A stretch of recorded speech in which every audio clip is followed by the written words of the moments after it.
Communication in Overwatch is fairly important. Being able to play your hero of choice sufficiently is certainly a great skill, but if you don't coordinate properly with the rest of your team, it might not help you in the long run. Especially once we approach higher ratings or try to one-up our own game with a group of friends, proper communication can be a powerful tool. Today we are going to lay the groundwork for better communication. We're going to count down 10 Overwatch callouts and terms that you should really be knowing when stepping into competitive play. Despite the double L, I decided to provide some background info, something like the origin of the term as well as some common use cases, and why doing these things while calling them out makes a whole lot of sense, so it kinda doubles as a tip video, I guess. Anyway, enough beating around the bush, let's get right into it. Number 1. Dry push. A dry push is the act of engaging in a team fight without investing any of your ultimates. The goal of a dry push is usually to play aggressively while knowing that you are likely not going to get the objective. If a dry push results in the enemies using their own ultimates to defuse the engagement, then that is exactly what you wanted to achieve with it. The more ultimates a dry push forces out of the enemies, the better. What's important after successfully doing that, however, is regrouping quickly to take the next engagement as fast as possible. That ensures that you have an ultimate advantage going into the next fight before the enemies can build up their ultimates once again. Number 2. C9. C9 is a great example of a meme gone wild that eventually made its way into the language of the player base, and that in a very deliberate way. The origin goes back to the pro team Cloud9 having left the objective in overtime, causing them to lose when they could have easily pushed it further, was it not for the lack of care. When players say don't C9, that simply means that they want to make sure their team does not unnecessarily leave the objective. The meaning has changed a bit over time, as is the nature with some memes, so a lot of people call right about anything C9 because they know it annoys others. But memes aside, it is still a legitimate call-out that players use on a general basis. While it no longer refers to the act of leaving the objective in overtime after a victorious teamfight, it is a quick and easy way of telling your team that they should make sure to not step away from the objective when it matters.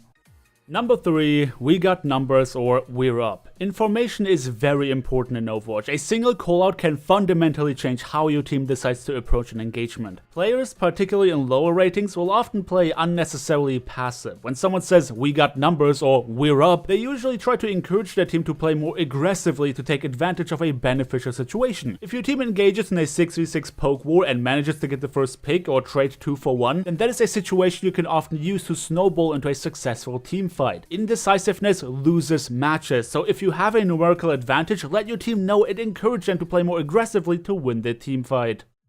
Number 4. Don't stagger, or stagger them. The act of staggering is pretty much exactly what it sounds like. Staggering refers to the act of dying at a very unfortunate time, which puts you on a different spawn counter than the rest of your team. Every time a player staggers their death after a lost teamfight, they lose valuable time on the clock trying to regroup for another 6v6 engagement. On some hybrid and payload maps, staggering is often a result of getting a bad spawn that splits the team into 2 different spawn rooms. When the callout to avoid staggering is made, then that means that you have to make the quick decision to either run your face into the enemy so that they kill you or jump off of the map yourself. When the team calls to stagger an enemy who is the sole survivor of a lost teamfight, then that means that you should not be finishing them off for as long as possible. Common tactics include body blocking them to make sure they can't disengage and keep them alive as long as possible to purposefully put them on a different spawn counter than the rest of their team.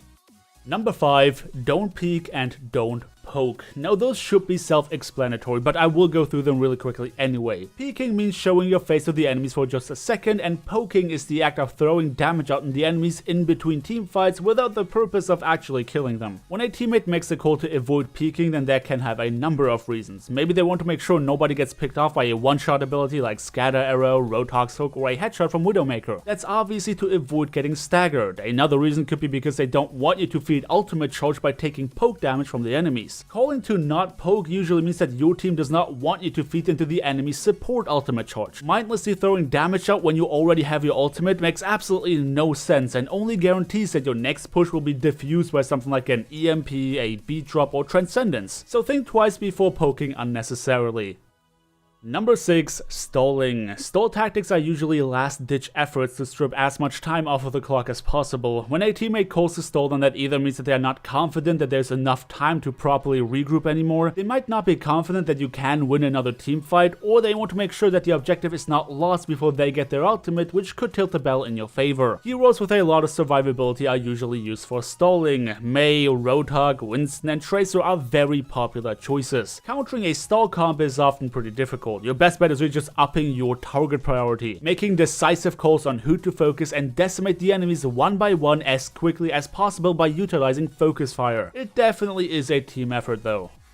Number 7. Ult Battery. Ult batteries are heroes you can use to, as the name implies, charge your ultimate on. When it comes to target priority in teamfights, you always have to be aware of what you are trying to achieve. If your team already called which ultimates you want to invest, then you should be focusing the same targets as the rest of your team. If the teamfight is not going so well and you think your ultimate could help tilt the battle in your favor, then turning to ult batteries is usually what you want to do. That includes focusing your damage on the easiest targets to hit, which are usually tanks like Winston, Roadhog, and Reinhardt. As a support, ult battery is usually your priority until you do have your ultimate at your disposal. As a support player, you can naturally use your own tanks to stock up an ultimate charge. Always try to focus your healing on a frontline tank that is most likely to take damage, rather than trying to keep a 200 health hero alive that will most likely only suffer from poke and splash damage. Support ultimates are very powerful tools that can easily shift a teamfight in your favor, so make sure you make the right call for either trying to tend to ult batteries or focus firing with the rest of your team.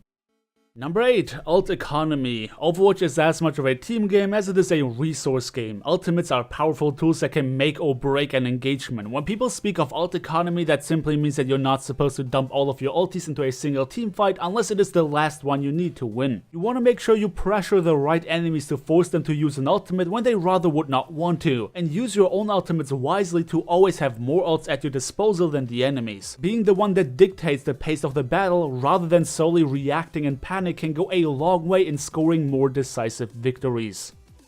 Number 9. Dive. Diving is the act of jumping into the enemy backline to get quick kills on low health targets. Usually dive comes focused either on key DPS players with 200 HP or, more commonly, the first support they can get their hands on. Dive comes require a whole set of heroes that have access to a high level of mobility. Winston, D.Va, Genji, Tracer, Lucio, Doomfist, and Pharah are all excellent choices for dive comps. What makes or breaks this type of composition, however, is coordination and target priority. Unless your whole team dives together and focuses on the same target, there usually is not much of a point in running this comp, as drawn out teamfights are not usually its strong suit and each individual hero does not have a whole lot of survivability, especially because these types of comps usually discard a main healer in favor of Lucio's mobility and Zenyatta's damage output. So yeah, dive comps are swift, they are decisive, and they are very difficult to beat if executed properly.